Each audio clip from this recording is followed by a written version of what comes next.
bet you seen that, Weatherman. Hey, it's just me and you today, Weatherman. The ratings will go through the roof. The ratings, we get you on here, the ratings are going to go through the roof. I've noticed there's been a decline since Charlie's been on here. We got to do something about it. There's Brad Elam. Hey, you know what I've started doing? I've started doing the Rodan and Fields. Oh, see, I thought you were getting skinnier. Hey, But you know, Brad, we want to appreciate you, man. You always chime in. Hey, we appreciate you getting on here, Big E. Yeah. What's up, man? What's up? What's up? Every day, even before we go to coaching, we're going to do a little morning grind. Our thought is to provide a little bit of inspiration to your game because you know what I'm going to talk about today, Kathleen? I do not. I'm going to talk about what are you doing on the weekend because the weekends used to set me back. Yeah. You know why? You know why they had set me back? All that whiskey. Whiskey, women. I'm already planning donuts tomorrow. Hey, it was a lot of whiskey, women, and whining on Sundays. You know what I'm saying? River. Whiskey, women, and whining. The 3 W's used to get me over the weekend. So what that does is I was in a bad place in my life. I was working through the week to get to the weekend.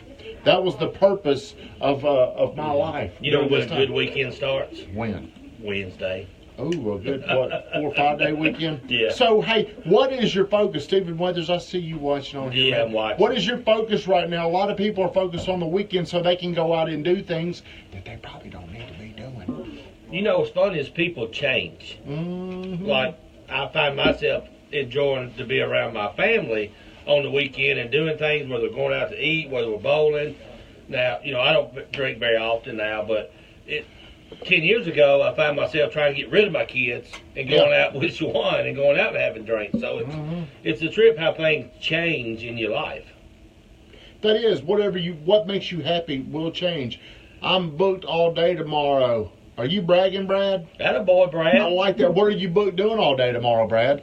So quit looking at the weekend as a time to relax and go back like I did for so long. Hey, I can really say at least 15 years of my life, probably from the time I was, 21 to the time I was 35.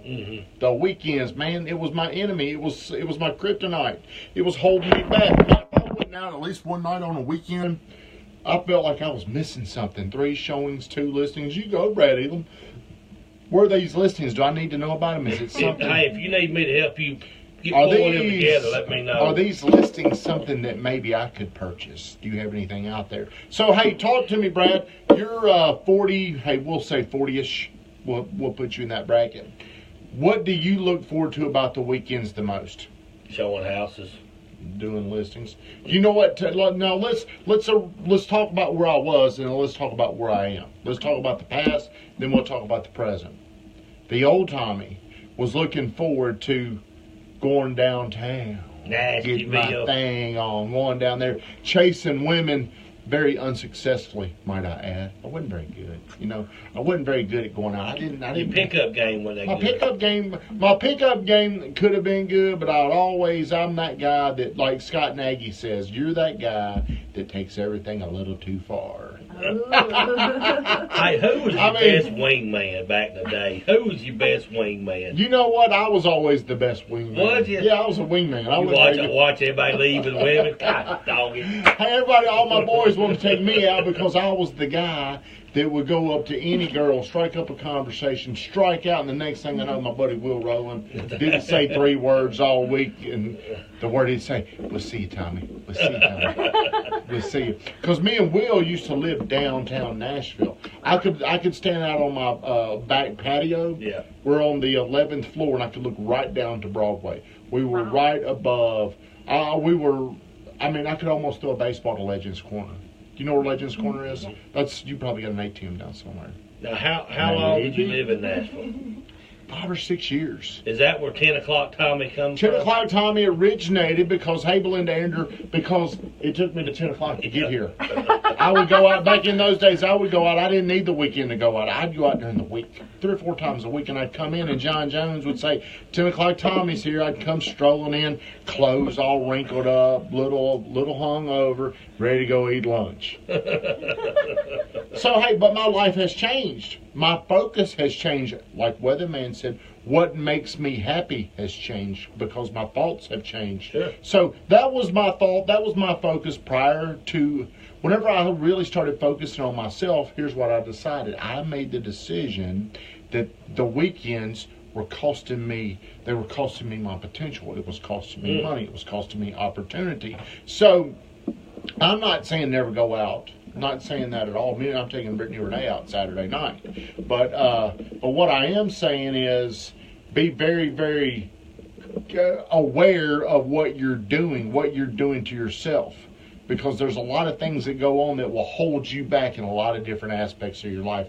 Most importantly, I believe it's going to hold back your potential. If you're focused on going out on the weekends, and I hate to sound like that guy, because I can say this, I was that guy. Yep. I was damn good at being that guy, might I? I mean, if there's a Hall of Fame for going out, that's where do you know how Good Time Tommy originated?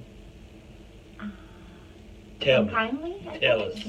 Good Time Tommy originated because I would get to that point to where I was Good Time Tommy and nobody wanted to be around me.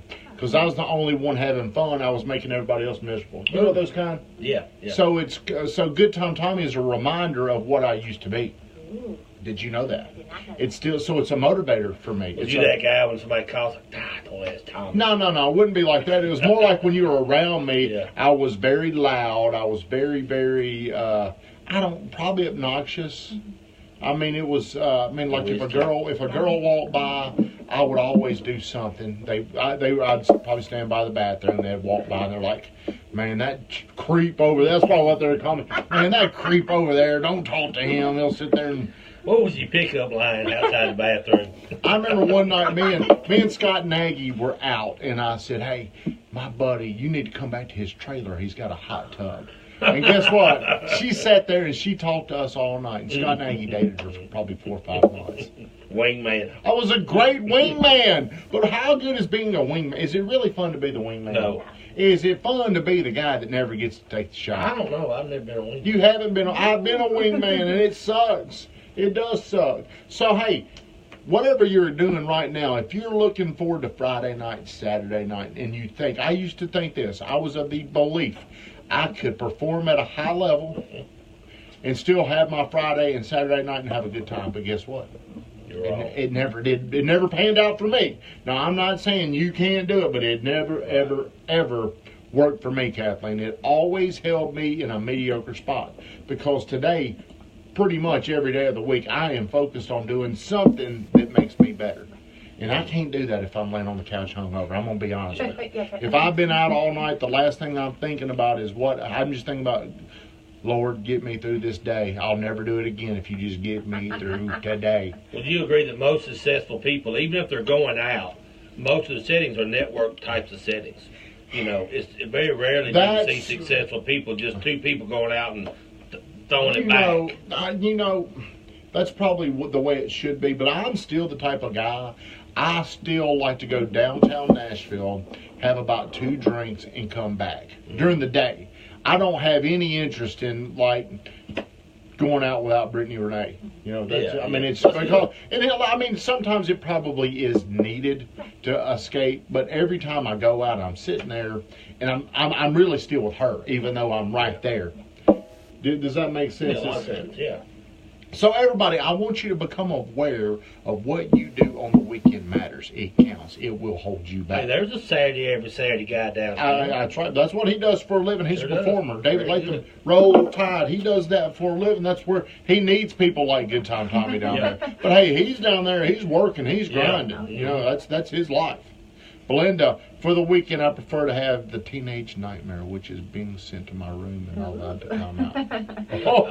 What time is it? We got to get over to the coach. 8:38. Hey, we got to cut the day short because we got to get over there to our coach. And me and Weatherman, hey, we got to get there early because they saved us some seats. Ooh. Coach Burt's class is so full. Have I been cussing and she's over there? No, you're Is she listening to me? Hey, I was on the phone this morning. I guess I was talking to you. Was I cussing on the phone with you this morning? Because Nicholas was upstairs, and I'm wondering, it's one of those things where I heard him up there, and I was like, man, what did I just say? I'm pretty sure he's heard a couple of them words before. I don't like to do that. I really don't think, I'll see you there, girl. That is not a good example, because I do think it offends him. Jimmy Turner, congratulations. Carrie Ann, we'll see you there. Jimmy Turner, congratulations. Me and Brother Woodall, hey, if he wanted to be open and transparent, me and Tony Woodall, we ran hard back on the weekend, didn't we, Brother Woodall? We looked forward. Now I can see Tony Woodall no longer looks forward to the weekend, but me and him, hey, well, he looks forward to the weekend in a different manner. Everybody, I mean, the weekend is the time. You're right. He's got different thoughts. He's got a different happiness, a different joy for him. But forever, me and Woodall were attached on them weekends. What are we going to do? Before that, I had some other friends, and these friends would just hold me back because we wanted to together, we wanted to do the wrong thing. Do you know what I'm saying? Yeah. And so whenever you get around people now that want to better their life, they're not thinking about that, you know? You know what's a great weekend thing for me? What? About 8 episodes of Longmire. Longmire. We've watched probably the first season. So everybody, hey, we're going to shut it down. We got to get over to the Super Coach Bert's office. But hey, I want you to have a great weekend. But hey, throw a little self-improvement up in your weekend. Read a little bit. Watch somebody on YouTube. Watch me and Weatherman. May check out CRA at Main Street. Come on down to Main Street. Me and Brittany Renee are going to the Alley on Main Saturday night. That's where we're going to be. So you all have your own special seat? Nah, we don't. But he did say call and I'll get you one. Right. I love that guy. Everybody, we got to get off here, but thank you so much. Look forward to the weekend. Get out there and do whatever you do. But I'm telling you, be aware that the weekends can set you back. All the things you did Monday through Friday, you can just totally wipe all that stuff out. Everybody, have a great weekend.